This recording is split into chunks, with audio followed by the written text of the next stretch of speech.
Take a lot of people from Impact on. Hey everybody, tonight we're going to have a really interesting and candid conversation. It's the kind of conversations that that are in the middle of the room but people don't really want to talk about, or sometimes people feel like shame. But what is the journey from formerly incarcerated to community leadership? And that journey is not easy, right? There's a lot of stigma, there's a lot of people who may look down, there's a lot of people who just have questions. But at the end of the day, what makes you persevere? To come from being formerly incarcerated, having that kind of, mindset, and then allowing yourself to walk into community and to, some people say, go from a deficit to an asset. But tonight we're gonna listen to some folks and their journey and their stories, and we're going to learn something, because that's what Let's Talk, Let's Listen is about. It's about learning, it's about dialoguing, and it's about giving space to one another. So I'm going to hand it over to Raul, who will introduce himself and tell you more about himself. I know him as a police oversight commissioner for District 5. But he wears another hat today, as he does daily. So we'll lead off and let's learn. Thank you, Flo. Good evening, everybody that's here, everybody that's watching. Thank you for being with us this evening. My name is Raul Ibanez. I'm the moderator for tonight. I oversee the core program at Pasadena City College. And tonight, the conversations that we'll have will be more than just about incarceration. They will be about healing, they'll be about education, they'll be about transformation, and they'll be about what it looks like when people are given the opportunity to grow outside of their worst experiences. And tonight, we're going to hear from a panel of folks who have lived through real challenges and have turned those into opportunities of leadership and community impact. And our hope tonight is to not only inspire ourselves, but to also challenge the way that we perceive second chances, the way that we think about higher education, and the way that we think about what it means for voices that are directly impacted from the system to be leading the changes in our community. So with that, we're going to start with the panelists to my left and go all the way down.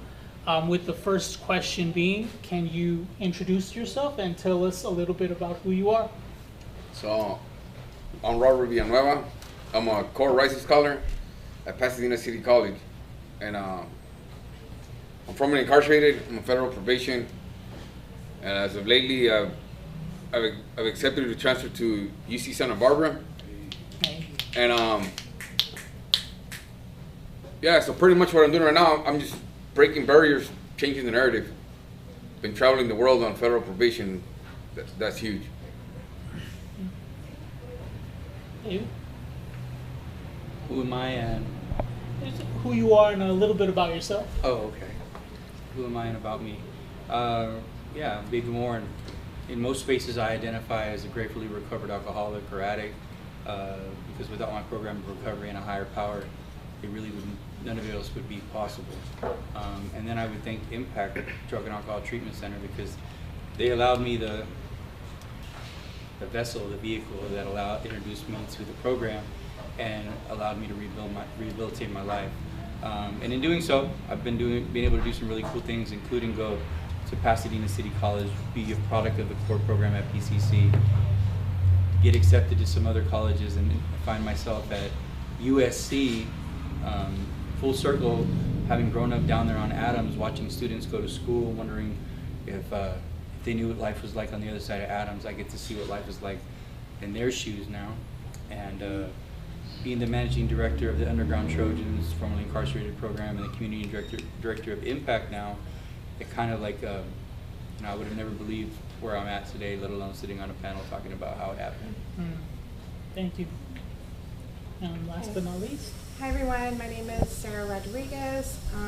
Like the rest of the panel, I'm formerly incarcerated also. I graduated from Cal Poly Pomona in 2017. I was the first Project Rebound graduate there, which is a program to support formerly incarcerated students at the Cal State Universities. Went on to work for them and then went to UCLA and got my master's in social work. I graduated there in 2021 and was a part of Underground Scholars, which is their formerly incarcerated program.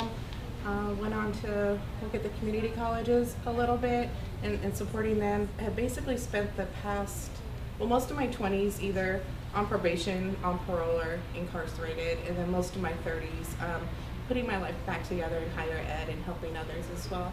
So really the past 10 years, not only finding my own journey, but helping hundreds of others formerly incarcerated find higher education. I've been volunteering with the Prison Education Project since 2017 as well, going back inside the prisons, teaching intro to college classes in groups. Right on.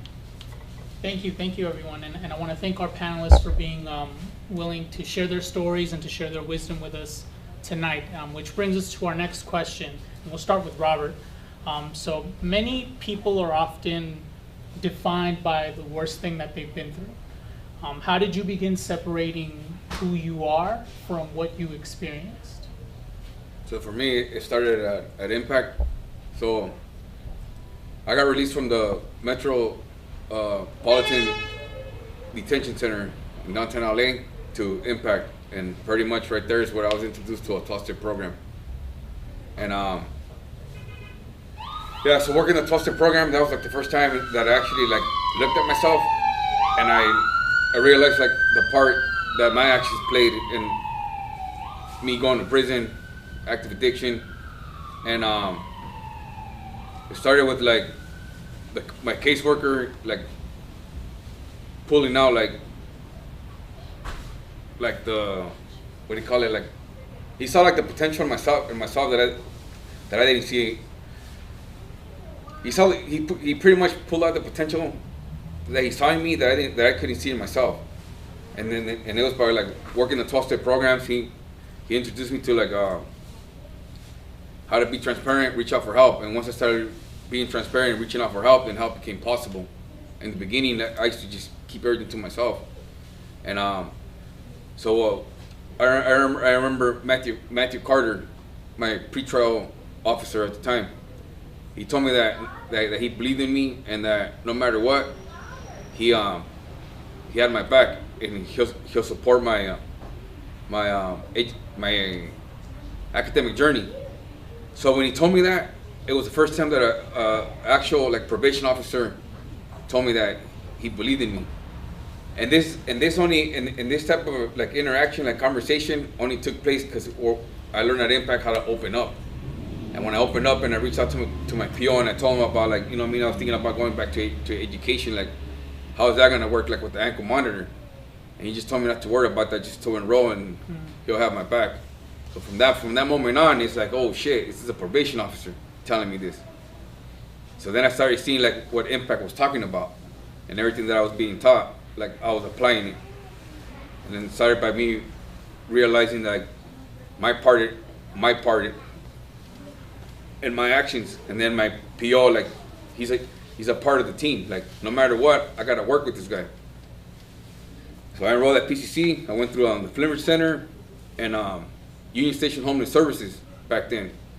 So then my caseworker, some places call it life coach, took me to PCC. And when he took me to PCC, they gave me a tour. So then Dr. Hatch was on crutches. So Dr. Hatch took me. He went on the tour with me throughout like the campus in Pasadena. To me, at the time, it was a pretty big campus, and he walked it all the way with me. So by that time, I was already committed. So that's when I noticed, like, you know what I mean, like the change was possible. I had like resources. I had Flintridge, Union Station, Impact, and then I had my PO who had my back and encouraged me to enroll at Pasadena City College, not to worry about the ankle monitor, because I had like a curfew at the time. So if I'm not at work, I'm not at school. If I'm not in a meeting, then I gotta be at the sober living. and I had transitioned from the residential part, so that meant a lot. Thank you. David? Can you repeat the question for context, please? Yeah. For a lot of people in our community, we're often defined by the worst thing that we've been through. How did you begin separating who you are from what you experienced? I see, defined by the worst thing I've been through. What separates you from that experience? You know, there was a time in my life where the worst thing I'd been through was the definition of my character and who I was, right? It was like a notch on the belt, like, you know how many times I've been shot, how long I've been busted, you know, what neighborhood I'm from, who I know that you know, and where we've been together at, you know, like all those things were a rite of passage.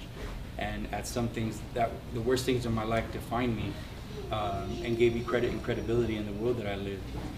And it wasn't like I divorced myself from the worst thing that I ever did.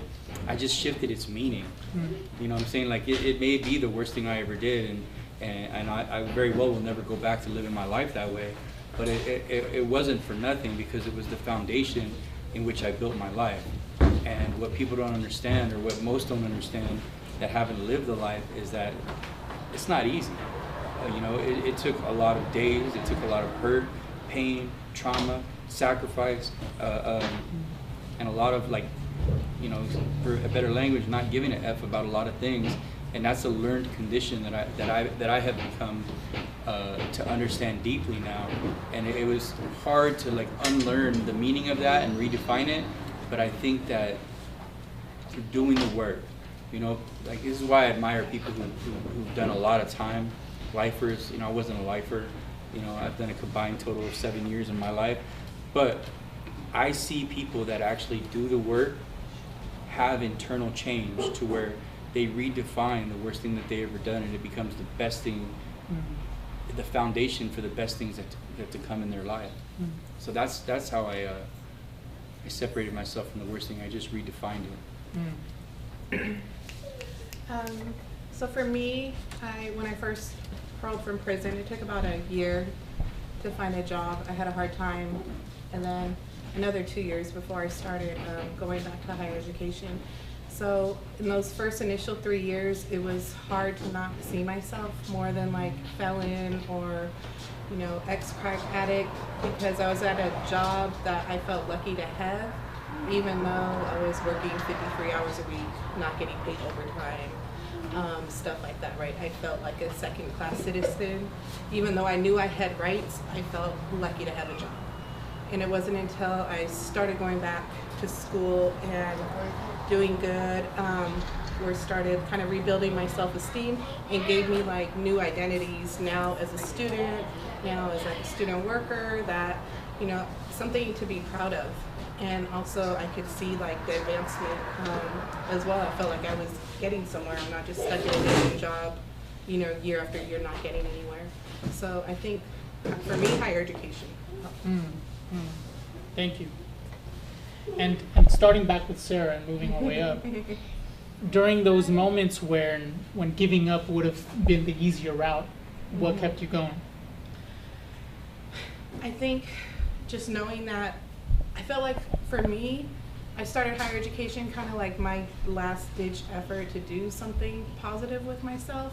And so I kind of felt like there was no giving up. And then as I got further and further along, I started having people like that I'm helping behind me as well, right? And kind of pushes you to go forward. Also my daughter seeing me in higher education as well, you know, and we're role models for our kids. So I think it's just a little bit of all of that, just feeling like there really was, giving up was not an option. Thank you. And then David? Context for your question, please. Yeah, of course. And during those moments where giving up would have been the easier route, what kept you going?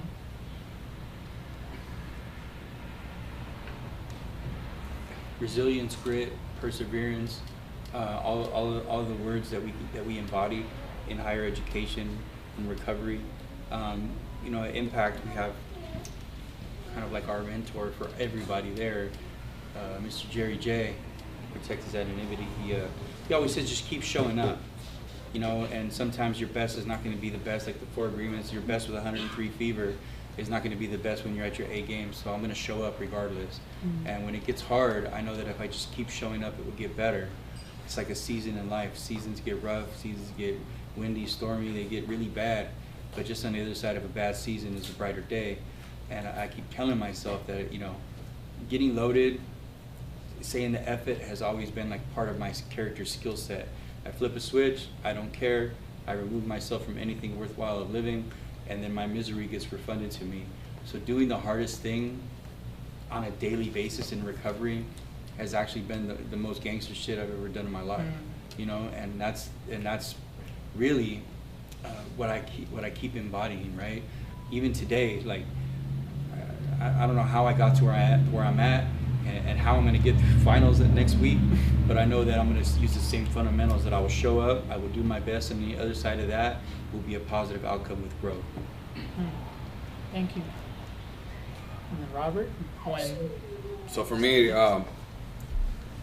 one key moment where I felt like giving up, it was during my first semester at PCC in 2019. So in 2019, after I had enrolled at PCC, and like towards the end of the semester, I had maxed out all my resources. Well, you know, like the financial assistance at the Flintridge and Union Station. So my part-time job at the convention center in Pasadena, they had like another account at the Ronald Reagan Library, and I didn't have a license at the time.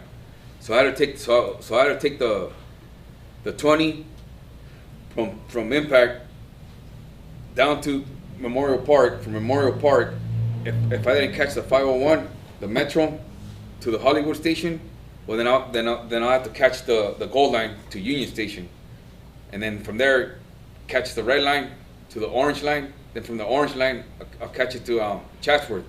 And Chatsworth, I had to wait for the Simi Valley Transit.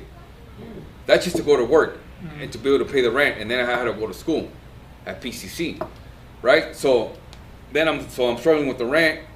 I'm not getting the 32 hours part-time. Now I'm getting like 16 hours, like 2 days of that. Plus I got to come out of pocket and all this transportation. But the Flintridge helped me with the tap cards. I used to get the tap cards and tap my way out. But from Chatsworth to Simi Valley, now I got to come out of pocket, Uber or a Lyft to go up the hill. So what happened around that time is that, then I had an Obama phone, right? And at the times I was struggling with the rent, I only had enough to pay like half the month. So I went to Impact with the check, and then so I'm thinking, you know what, like this is not gonna work. I'm just gonna drop out of PCC and I'm gonna move back home to my parents, back to my neighborhood.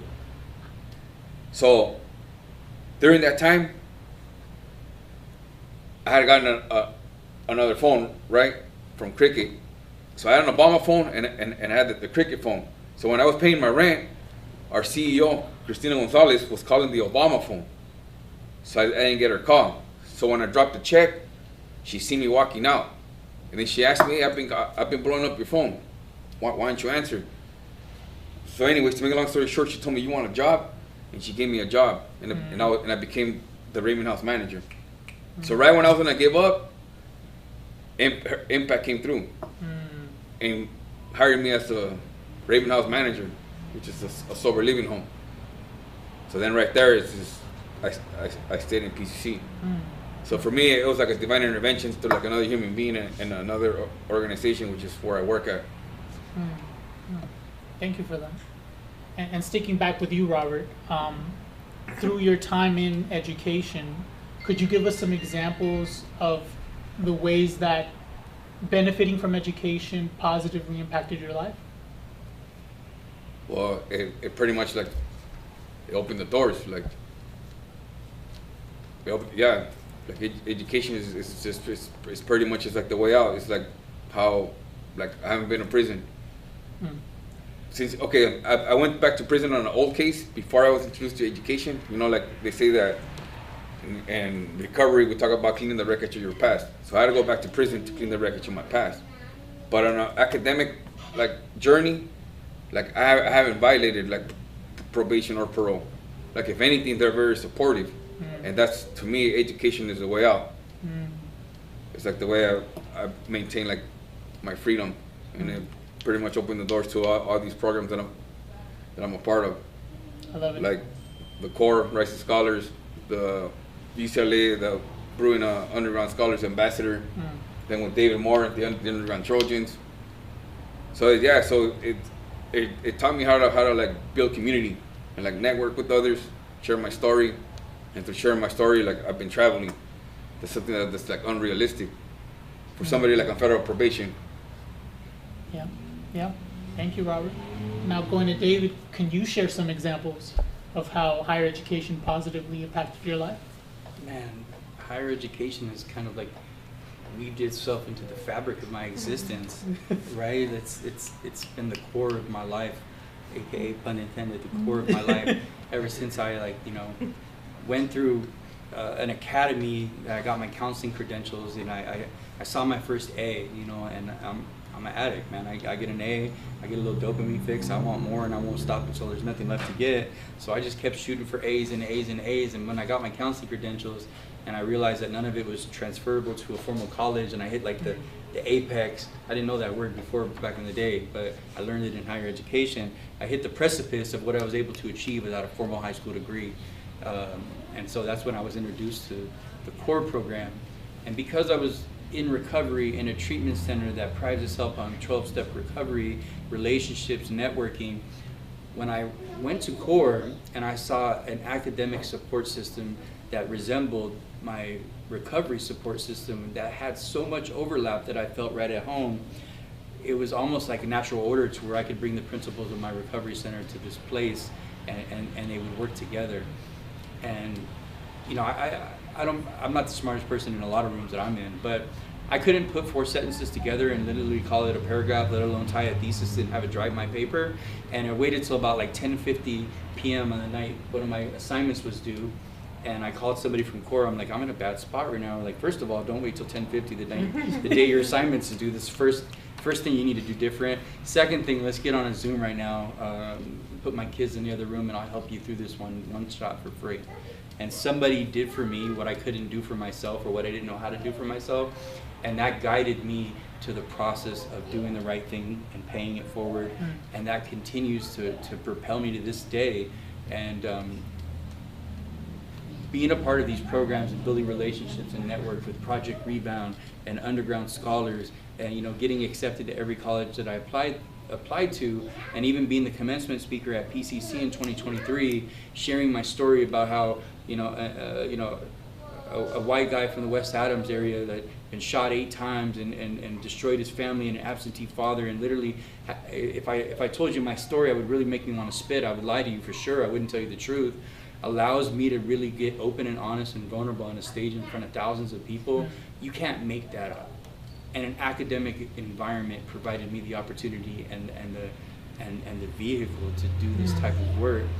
And when I chose to go to SC, it was symbolic. It was partially fate. Best 2 out of 3 coin flip. I couldn't make up my mind between Berkeley. I know you're Cal, right? Go Bears. That's right, go Bears. And between my underground scholars who were guiding me up there, letting me know that they had me covered, or to go to USC and go blind because I grew up down the street.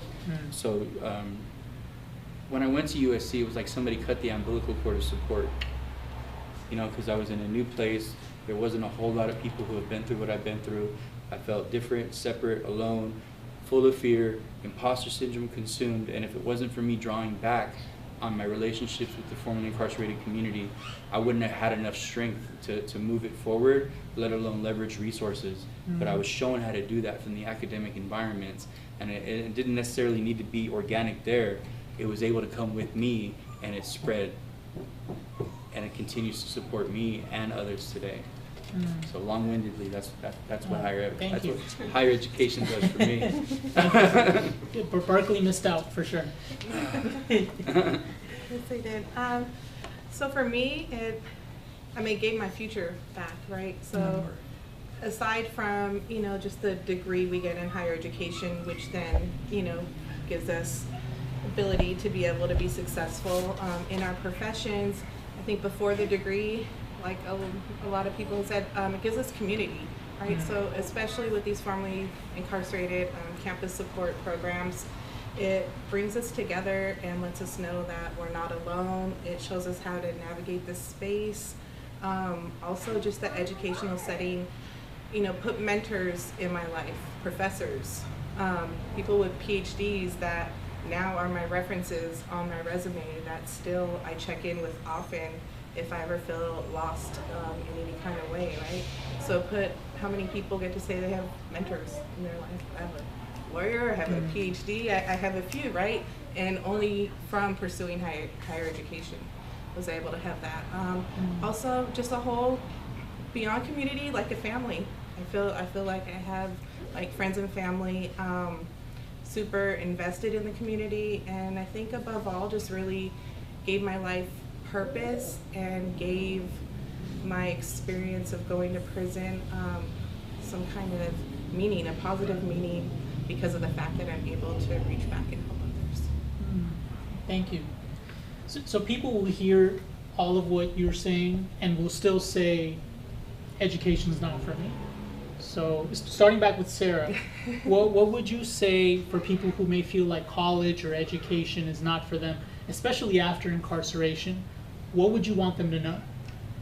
I feel education's for everybody, but maybe just not right now for you, right? I think that's the thing. It's not that it's not for me, maybe it's not for you right now, right? I've worked with a lot of incarcerated and formerly incarcerated people.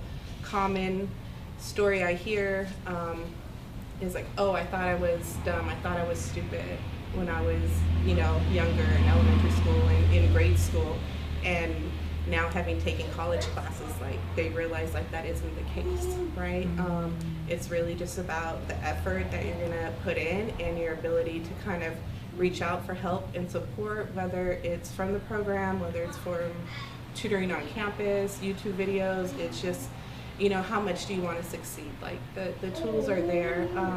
So I personally believe like higher education, whether it's a certificate, whether it's a degree, whether it's a graduate degree, I truly believe it's for everybody. And I've seen thousands of us just really turn our lives around, and it's all due to pursuing higher education. Thank you. David, what would you want people to know? Well, I've become somewhat of a data nerd in school with research and stuff like that, and statistics really drive a lot of what I do these days. So, that I would go over statistics. I was like, do you know that people with an AA degree, anywhere from, it reduces recidivism, like your tendency to ever go back to a carceral facility, only 13 to 16% of people with an AA degree will ever go back. And then if you get a bachelor's degree, it's only 5.6 will ever go back. And if you get a master's or terminal or higher, it's only 0.1% of people will ever go back. So what we say in statistics world is there's a negative correlation with higher education and recidivism with a positive effect. And anything I can do to safeguard my life from having to go back or relapsing into first a behavior and then into a substance, I will protect that with all of my heart. So education seems to be like proven that it does just that. What I would say to somebody that was fear of going to school, I'm a counselor, I have been a counselor for a lot of years, so I wouldn't try to convince them. I would ask them to help me understand why. And where did the belief come from? When was the last time you went? And what's holding you back from starting? I would use a little bit of motivational interviewing 101. And then I would incentivize the process, and I would say, do you know that there's a group of people and groups of people that are kind of interconnected throughout the state of California and even the country? We just got back from Africa. We were beyond the bars in New York. So this is like a worldwide movement that we could be a part of. And I would say, well, why not just start there and be a part of, take one class to see what happens. And it's like, really, what do we stand to gain versus what do we stand to lose? And then I would do like what we say in counseling, like risk versus reward, cost-benefit analysis. Help me understand what would hold you back after we had that discussion. And that's what I would want people to know. Is not your why would you do it, is why wouldn't you do it? I want to know the why not. Right on. Thank you. So for me, it's pretty much what I've been doing like this whole time. It's pretty much, there's always going to be like systems, institutions, communities that are underserved that are going to count you out. But the worst thing that you could do is count yourself out. Once you count yourself out, it's a wrap. And pretty much it's like when I share my story, that's pretty much what I'm trying to show someone else that's in reentry, that's formerly incarcerated. It's like everything you're gonna have to do the most, a little extra, but it's rewarding. Like look at David, USC, UCLA, and pretty much well, you're at Berkeley, I'm on my way to UC Santa Barbara, but pretty much it's like the way I grew up, like in an underserved community, right? And I knew where everything was within that block, and leaving that block was like unrealistic. And to pick up the Fed case, brought me down to LA, got released to Impact, went into higher education. Then through higher education, building community, building relationships with my PO, having the support, especially from the core program at PCC and Impact at work. And then I have probation backing me. Now, like, and it started with the Beyond the Bars trip. I mean, trip. I went to Beyond the Bars and took right before the pandemic. And then from there, I mean, if I made it to Beyond the Bars on bail and on a federal case, then what else can I do? Then I ended up going back to New York, then we went to Boston. I remember we went to Boston, and then I studied abroad. So I studied abroad in Florence. Then I came back, and then recently, you and I and Miguel, we went to Cape Town to that global conference. So what I'm saying is like all this traveling was like unrealistic, being on federal probation. But it's not gonna come to you like and fall in your lap like a ducat. Like when you're in prison, they hand you a ducat here. You're gonna get this job. You're gonna go work in the kitchen, or you're gonna work out as yard crew or whatever. It doesn't work that way out here. Out here, you gotta go out there and get it, and it takes like a lot of work. Like now I have a license, I have a car. After how many years? It took like 4 years for me to get my license, get a car. You know, I started off like going to the Freeman Center for a tap card, going to Union Station, walking. You know, it was summertime. It was hot. I was wearing pants because of the shame of the ankle monitor. Because you know, the first impression when you go look for a job or you walk into a classroom, and you don't know the perception that the professor has on students like myself. And one thing that did help me out, I'm not gonna lie, the upper hand that students like me have is that I have a 12-step program. Like I went through Impact, I was introduced to a 12-step program. I have a sponsor, how David mentioned, a mentor, and that's in recovery, right? Like with life issues. And then once you get into Impact, from Impact, and you go like to community college. Now I have an advocate, and then through an advocate at PCC, now I'm building community throughout the campus. I have professors in like different departments, counselors like the honors counselor, the transfer center, theater, but it takes work. Like it's not gonna happen like over time. Like it's not a ducat, and I think that's one of the biggest problems that a lot of people in reentry that are paroling that come home, they expect that the PO or the family member is gonna come and give them a job. It doesn't work that way. You gotta put in the work and you gotta go out there and get it. And it's not gonna happen overnight. It might take like how I mentioned it took for me to be a little over 2 years sober just to take the test for the driving test. And I took the driving test. The written test. I passed it. Then I took the driver's test. I failed it. I waited 6 months. I retook it and I passed it. And that was on the 3rd year. But then on the 4th year, then after that, it took like a whole another year for me to save money and get a car. You see, so it's a process. It's a long process for people like myself that are paroling and coming home. So that's what I want them to know. That you got to put in the work to get it, and it's rewarding. Like like for me, like was in it for me. Like I'm not an undergrad. I'm not on a graduate program yet. I'm barely transferring for a bachelor's degree. But for me, like the highlight of my life is that I've been traveling, and that's something that I always wanted to do because I saw the world through a TV. Now I'm seeing it live.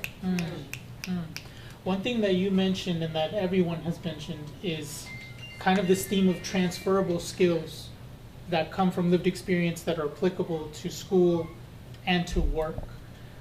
Would you be able to share a little bit more about how your lived experience shows up in how you excel in school or in your job? As a like lived experience. Yeah. Like, have you been able to transfer the skills from your lived experience into school or into your work? Yeah, so pretty much like when I was out there, like in active addiction, I mean, to like hustle out there and to be able to score at 2, 3 in the morning, or you know where to buy beer past 2 o'clock, I just transfer that as navigating resources on campus. Like I know like where to go for a scholarship or for funding, and I think that's a transferable skill. You know, like I'm out there on the streets hustling, how to get the next fix, gotta get the next high. Go on campus, okay, I'll go here and I ask for help here. I need help writing a paper, go to the writing center. Oh, I need with my transfer application, go to the transfer center. Oh, I want to study abroad, how do I get into honors? Go to the honors program, and so forth. So I pretty much like knew where to go. That's right. That's right. Thank you. David, can you give any examples of how your lived experience transfers in your work or your school? I would swing back to the beginning and say like it wasn't the worst thing that I did that defined me. It was actually the worst thing that which like built me, you know, because to go in some of these places, you know it's not easy to get shot, go through trauma, go to prison. There's a constant level of threat all the time, and you learn how to compartmentalize. You set that aside. You do your time. You program, and all of those things are transferable skill set in higher education, right? My ability to do all I do. Being in a treatment center working 16-hour days wasn't much different than being in prison and navigating those 16 hours I was awake every day. And I just learned how to maximize my day and how to get more stuff done. And, hustle. Do what you have to get what you need to. We switch the hustle. It's just I do what I have to get what I need to. And the next thing on the list of what needs to be done is in 2 weeks finish this damn bachelor's degree and go on to grad school. But my lived experience provides a wealth of enlightenment in every class that I've gone in, and that's one thing. A lot of times we go in there and it's like, all right, I'm gonna sit in the corner and I'm not gonna self-disclose on who I am or where I'm from or what I've done. But I see the common theme of conversations in most of the classes, racial disparities, social economic status, school to prison pipeline. And it's like, it doesn't matter what discipline you're in, we're learning about stuff that I've lived through, and they're teaching it in a way like, oh, we want to create a safe space. Safe for who? Safe for you guys who haven't lived it to talk about it, or safe for you guys to go out in the world and try to help people with it, not knowing what it's like? We bring a wealth of experience to the educational environments that cannot be learned and cannot be bought. It can be demonstrated from people who make it to higher education. And the most important part about when the formerly incarcerated and gang involved people make it to higher ed is that there's too many decisions being made that affects our communities that aren't being made by anybody from that community, where they say that those closest to the problem have the least say-so to the solution. And that's the most important part of it, is that we need to get closer to the solution through higher education so that we can make real change. And that's the one thing that I would impart and say that's my greatest asset and skill set, is trying to get into places to where we can actually have some say-so to real things. And I may have walked around the block on that one, but thank you. No, thank you. That goes into our next question, actually, but I'd like to hear from Sarah. I'll quickly say when I had to pick a major back in, 2012, 13, before these programs, I didn't know what to pick. So I didn't know if I could even do a, profession in social work with a felony on my record, or psychology. But one of my professors told me that what I'm looking at as a liability may actually be an asset, especially depending on the population that I chose to work with. And so back at community college, that was enough for me to just choose psychology and go forward. And just through my degree, through my now professional work as well, I found that to be so true. My lived experience has actually been an asset for me. I say it on my cover letters, just like I said it on my grad school application. I think part of it is like knowing how to kind of tell your narrative and tell that story in a way as well. But I'm proud of everything that I've overcome, and, you know, I continue working with, you know, our population, other disadvantaged populations, and it absolutely has been a strength. It's been a way to like build rapport, just be able to, you know, relate to folks. And then also just me living this, I'm super connected to our community as well. So it just provides me so many resources that somebody without lived experience in my same job wouldn't be able to provide in that way. Thank you. And that's a great segue into our last question. And we'll start with you again, Sarah, Okay. which is, why is it important for directly impacted people to lead conversations and create change within our communities? I think because for us, this is our life, right? We can't just walk away from this. I've been doing this work now 10 years. I've seen people, even system impacted people, you know, maybe a dad, so they're super invested in it, and then something happens and they're like, oh, forget this, I'm just gonna leave this alone and go do this, right? They're able to walk away from it in like that aspect that I think for those of us who have lived this, we can't just walk away from what we've been through, right? And so I think we just bring a different kind of passion to the work, a different kind of knowledge. And again, I, like David was saying, you know, there needs to be more people with lived experience making decisions. And back to David, why is it important for directly impacted people to lead the conversations and create change in our communities? I mean, you know, per capita, California incarcerated more people in a rapid rate than, you know, any other place in the world outside of Texas, but more people per capita. And everybody that went to prison during the mass incarceration has a date to come home. And the greatest indicator of stabilizing success is through education, employment, housing, upward mobility, not just entry-level employment. So it would seem that researcher, and I often identify as formerly incarcerated in rooms where it would otherwise, okay, maybe not be accepted, not warranted, but I know that once I change the narrative and start shifting the dynamic about what people think about formerly incarcerated people, that's how change is truly made. It takes somebody willing to take a stand, groups of people, communities of people, and once you start getting momentum going, then that's a movement. You know, so you talk about mass incarceration, we have a wave of mass reentry, and we got a wave of mass education, you know, and that's like with a wave, we got to keep the momentum going. So jump in. Thank you. And lastly, Robert? I think it's because it's like the best way to get to the truth. You know, like you don't want to you want to hear it like raw, like first experience, and you don't want to leave like, you really want to like break it down, like so that the community understands, and in doing so that opens like the opportunity like for people coming home. You know, like when I mean opportunity, it could go like from school, education, jobs, you name it. And that's how you get to the truth. I mean, if not, it's like reading it from a text. It's like someone else telling your story. It's like second, third hand information. For us to lead, it's going to be the first hand information. And that's where the change takes place for everyone. You know, like not just the narrator, but the public, community. Thank you. And thank you all for being so honest and vulnerable tonight. I would love to open it up to Q&A from the audience. Yeah. Okay, so hello everyone, my name is Jasmine.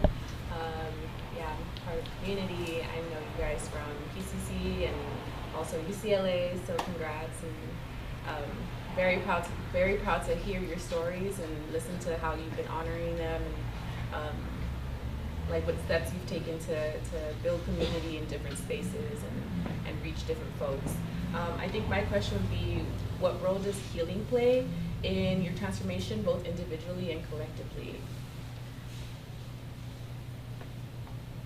Y'all know I'm all about healing and transformation, and I think with that comes a lot of experience and also value. And I just want to know how your transformation honors that healing. Should I answer? Or? Okay, like like cliche enough. Hurt people, healed people, heal people, and so like I couldn't do it if I hadn't done the work on myself, right? Like I don't think education would have stuck. I don't think anything in my life would. I didn't have the capacity to nurture and care for anything good in my life. I had a shelf life which was like 3 to 5 years at best before I started using drugs, rinsed and repeated the cycle of insanity. So without true healing, and what did that look like for me in 12 steps? Finding a higher power, finding a God of my understanding, finding the support network that helped me rebuild my life to where I could root out the parts of me, like the liabilities, right? Like my version of respect or disrespect had to really change dramatically before I was going to be able to show up in the world and really have some success. And that went along with my resentments, my anger, my fear. And if I didn't work on those things, then I wouldn't be a reliable resource to anybody. I wouldn't be a stable father to my daughter or a husband to my wife. And I really got to give them credit because I get to do the work because there's people behind the scenes doing the work to support that. And a lot of times when we're over there in these spaces, we don't give credit to the people in our lives that supported us along the way. And I want to give true credit to that. But without that healing, I wouldn't be able to continue on because the world would consume me. My old brain would take over, and I would revert back to an animalistic behavior that was so comfortable to me. So healing is not just like, hey, I did the work and I'm done. Healing is a daily effort to try to maintain a level of peace and serenity. It says it in I don't want to start pitching recovery talk here, but it says we're always on a quest to balance calamity with serenity, and the world's going to produce chaos. That's mathematically fact. Like it's 100%. There's chaos in the world. How well am I able to try to balance peace with that, or bring more peace to the world than I am bringing chaos? And that's the most important part, is trying, no matter how much I put on my plate or how much chaos shows up in my life, I got to try to balance it with peace, and that always looks for me is helping other people. And through the altruistic effort of self-sacrifice, and it's not just my sacrifice, it's my wife and my daughter's time as well. Through our self-sacrifice, we're able to help other people and touch lives, and that in turn heals me. So that's how I would say the healing it supports my life.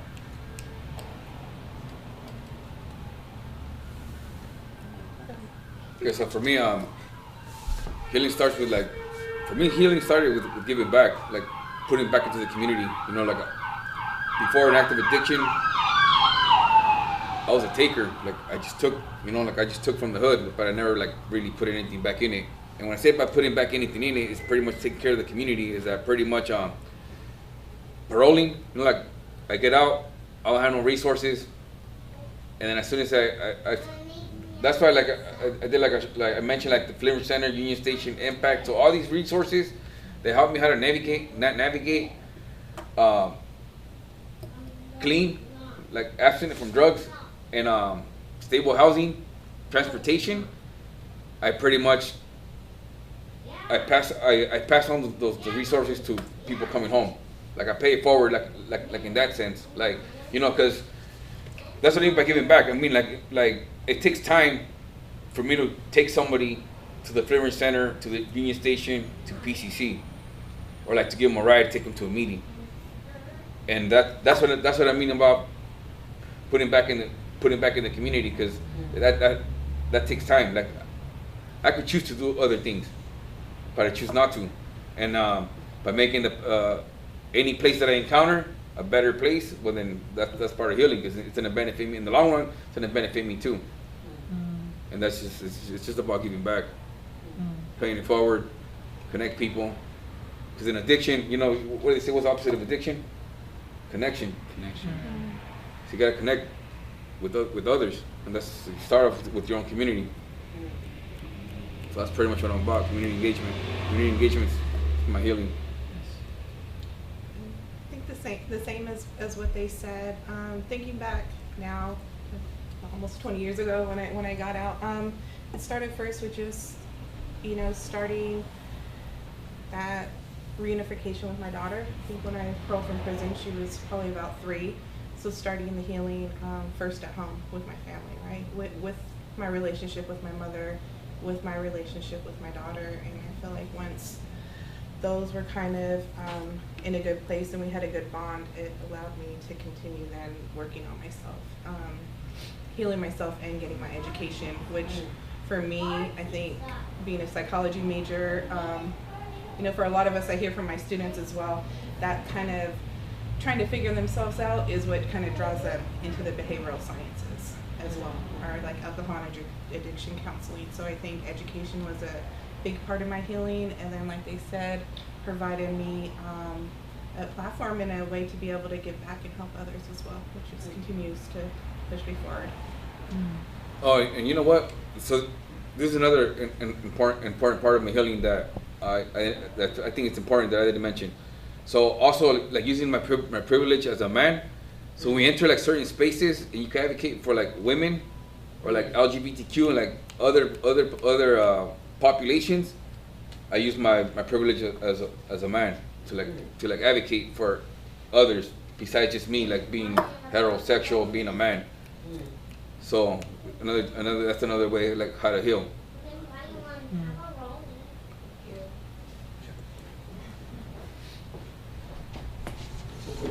Hello, y'all. I love being on the journey with y'all. So my question for y'all is, what do you guys plan on doing with your once everything is said and done with your education?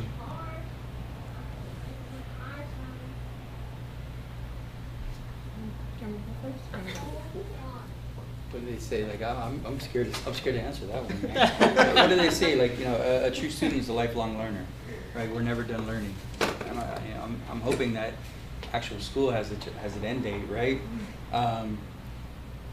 So I'm going to go until I can call myself Dr. Moore or Moore Esquire, and that's going to be 2 end results, one or the other. And it's just a matter of like what path I take to get that done, and how it's going to be achieved. But it's not an if, right? It's just a when. And as long as I speak that into existence, and it will materialize if I continue to work it. And I have all kinds of fear that goes along with that, right? But it's the same kind of fear that went along with me walking on USC campus for the first time all alone, and all I had to do was walk into class, sit there, get through one semester, and like, I can do this, right? And so education, what am I gonna do with education? Place myself in a position to be maximum service for those that are out there that need to see that guidance, right? My sponsor always told me, he's like, service, if you're giving somebody a ride home and it's on your way, it's convenient. If you're going completely out of your way in a different direction, that's service. Always go out of your way to help people, right? Self-sacrifice is the key to making it altruistic to where it fills your soul. And that education, it seemed like my whole life is all tied in together. Like the formerly incarcerated student at USC who worked in treatment, and the recovery is like everything's wrapped in one into another, so much so that I couldn't separate one from the other without tearing the whole thing apart. And so I couldn't make this stuff up. It's not something I could do myself. But I think the mission is symbolic. And I think that wherever it takes me, the ability to be useful to others is the primary goal that supersedes all things. Well, I would like to have an easier answer to this question. So I've been graduated with my master's for 5 years now. I've 1, 2, 3, just wrapped up my 3rd job, all still tied to our formerly incarcerated community. And like he said, it's all kind of entangled together, even though one of my jobs was for the Bar Association as a post-conviction social worker, and the other ones are like in higher education. They still commingled in a lot of ways, right, by providing resources as far here in LA. So I've been really lucky in that aspect. I'm thinking now I'm going to go on to become a licensed clinical social worker. So I just applied for the licensing so I could start getting my hours. So I think that's going to be my route. I'm getting older and I can't keep running around campuses, as I turn 60 years old and everything like that. So I'm thinking a little bit about the future, but I love my degree. I think there's so much I can do with it, and I do know that I want to continue serving our formerly incarcerated community. Like I said, I've been volunteering for 10 years, so like being of service, like David was saying, in that way is something I'm going to continue doing regardless to whatever job I'm doing. But right now I'm looking at some of the psychiatric social workers inside the prisons. So hopefully I'm able to obtain one of those. Amazing. So for me, I mean, I don't know. Like I've been in community college for 6 years, so for me, it's what was it? It's like Nelson Mandela. It's a long walk to freedom. So to that PhD, I mean, yeah, I don't know. It's gonna be a long journey, but pretty much like right now where I see myself, I would like to get as many formerly incarcerated students to study abroad. Studying abroad, I've had a great experience, and it's been like, what you call it when you like your first thing? You know, you wanted another one. You're One is too many. yeah, so he's hooked. So I study abroad, and pretty much like I'm hooked on traveling. So I want another formerly incarcerated student to have like the same experience. That's pretty much where I'm at right now. But for a PhD, that's, I mean, I mentioned earlier, I've been at community college for 6 years. So I can only imagine a bachelor's, master's. It's a long walk to freedom. Nelson. My role, my bad. I want to teach. I want to teach. I eventually, I love running the amazing core program at PCC. I love doing work in student services, but I think eventually I want to be in instruction, and I want to teach. That's awesome. I have a question, and it's a little flip away from your goals, but a lot of the policies and laws that affect formerly incarcerated people, California's been pretty, I don't want to say great, but when it comes down to putting stuff on the ballot and turning things around, like the 3 strikes laws, it went onto the ballot, turned it around, took it away, but you know, the same place was you were able to get your education in prison before. Yeah. You know, people could get their education in prison and think it got taken away. And so, if you're talking to our legislators, right? You know, Harabedian is our assembly member. You know, Senator Perez, and you're throwing yourself into the future, right? And you're saying to yourself, hey, what do I want to see for some of the incarcerated folks that are coming out in 2030, in 2035, right?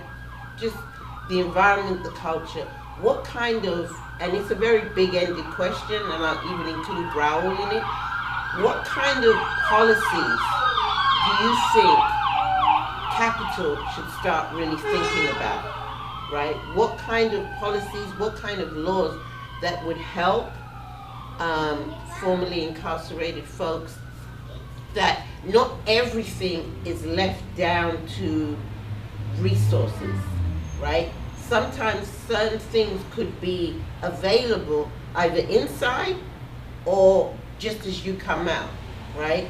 Because as I've heard you guys speak, is that sometimes when you get out, if it wasn't for the resources, you're not going to survive. No. Right? You're not.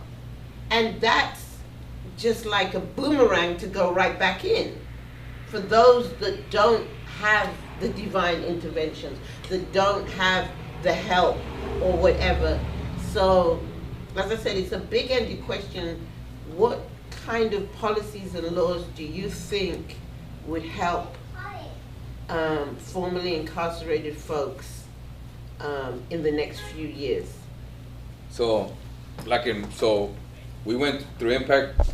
We went to Beyond the Bars in Boston. So in Boston, there's people that are incarcerated that have like a minimum wage job. Mm-hmm. Like they're not making 8 cents an hour or $1, $5 an hour. Mm-hmm. They're actually making like $15, $20 an hour. So they could get like some type of employment before they're coming home. Like let's say like a year, 2, 3 years, where they could like have like a bank account. Mm-hmm. I think that that would be like very helpful, very useful. That's interesting. Because if you have no resources, just like you said, and you're coming home with nothing, then how are you gonna make it? Being applied when somebody leaves, where are the gaps? Where did they fall through the cracks, and how can we have these discussions? You know, we're doing a lot really good things for prisoners, Prop 57.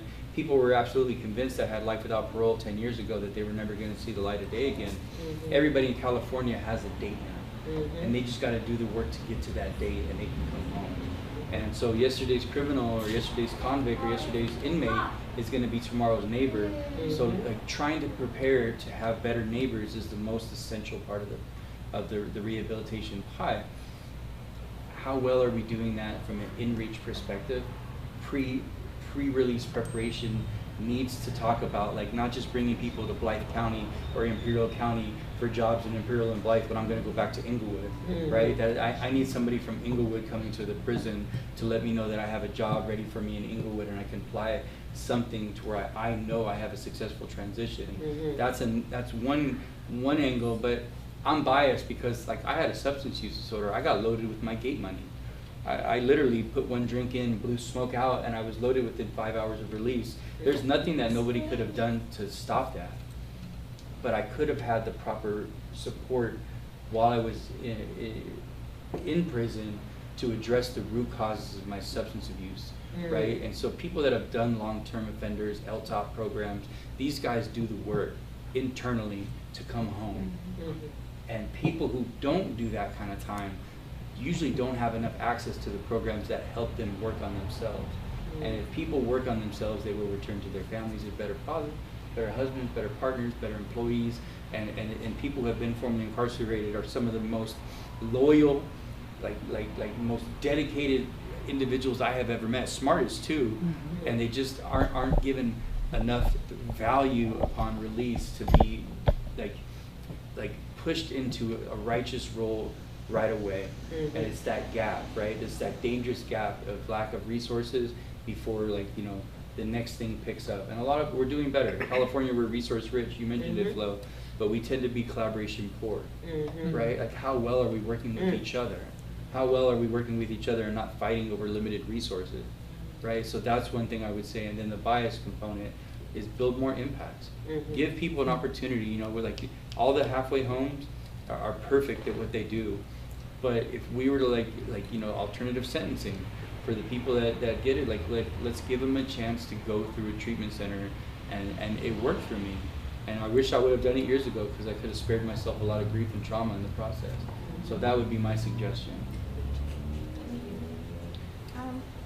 Kind of like David was saying, I believe like reintegration starts inside as well while you're still incarcerated, right? Changing of the mindset. So definitely like more programming inside there, letting them know, you know, what awaits them out here. But something that I've just noticed in my work, it always kind of comes back to housing, right? I've worked with a lot of lifers as well that, you know, they do life and they come out and they're on parole and they're off parole 6 months, their housing's done in 6 months. Now what are they gonna do, right? What are they going to do with their family? They're older, they're 50, 60, their family's gone. So definitely like extending out the ability for them to be in like transitional housing, not just lifers, but you know, whoever wants it. There's going to be people that aren't ready to change yet, but there's a lot of people that are ready to change, and if they're ready to change, why not provide that housing out here so that they don't make mistakes and we're providing the housing while incarcerated, right? So just kind of getting in front of it in that way, and then if it's in transitional housing type setting, and then they're a little bit more supported as well. So I think it's hard to, and it goes back to my students, it's hard to, you know, talk education and talk these other conversations with them when their basic needs of housing aren't met. And you know, people could do a lot of programming while incarcerated, work on themselves, change, and even if they come home to family members that open up their house, sometimes their family members hasn't changed, right? So they're coming back into these toxic environments as well. So I think definitely starting with housing. So let's end with you, Raul. I mean, Sarah hit it right on the target. I think it starts with currently incarcerated individuals. I think about things like Proposition 6, the End Slavery Act, that aimed to compensate incarcerated firefighters just as much as their peers that were doing the exact same work in 2024, like before Palisades, before Altadena. I think about education. The network that CORE falls under, the Rising Scholars Network, their goal is to be in every single facility in the state of California so that any incarcerated person has access to higher education. One thing that David said that stuck out to me is you need employment and you need education. And if you can provide that from the inside, that will set someone up for a much better transition when they come home. So I think it starts there. I think we have a lot of work to do, but I think California, we're privileged to be in a state where if it's gonna happen, it's gonna happen here first. And it's a lot of work, but we're on our way. And I'm really grateful for you saying that and everything that you said, and I hope that assembly members and senates, and especially of our own, will take time to listen to these stories, right? And listen to you guys, the lived-in experience that no one can duplicate, right? The understanding of freedom that nobody else can understand. Let's just be honest. And what's needed for those who just need a little bit more with housing, education. Yes, there's the resources, but the physical human connection that they need, the community, the belonging. At the end of the day, I feel that the incarcerated people, they've had this belonging, which is, whatever it was forced on them, right? It's forced. But now to come out of the community, you want a different kind of belonging. You want a different kind of, like you said, going to different countries, seeing different cultures, listening to different languages, being uncomfortable, right? But a different uncomfortable, right? Yeah. It's a freedom uncomfortable that gives a base of learning. And as I said, I want to go back to, I hope that we can really get round the table with our elected officials and have some conversations that they can start thinking about what their future bills, what their future policies, what their future laws can include formerly incarcerated and fund formerly incarcerated programs. At the end of the day, CORE needs to be funded. Impact needs to be funded. They need the money, right? And the money, and the county and the state is able to do that. So that's why I wanted to open up these conversations, right? And I'm really grateful for you guys to take the time on a Wednesday night to do that. And thank you, Ralph, for just reading my text. Thank you. Thank you to the audience. Thank you to the people watching. Thank you to our amazing panelists. Thank you to the Job Center for hosting us and feeding us some bomb food. Thank you so much. And so we just want to end in the fact that I hope that the three of you vision boards, I always give people vision boards above their head. I hope you fill it to capacity.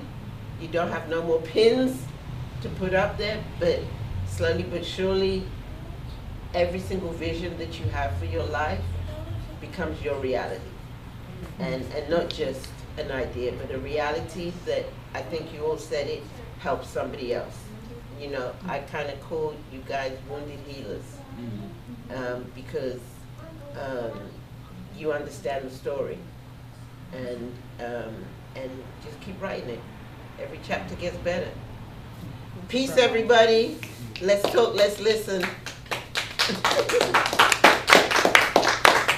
Thank you. Thank you. The other thing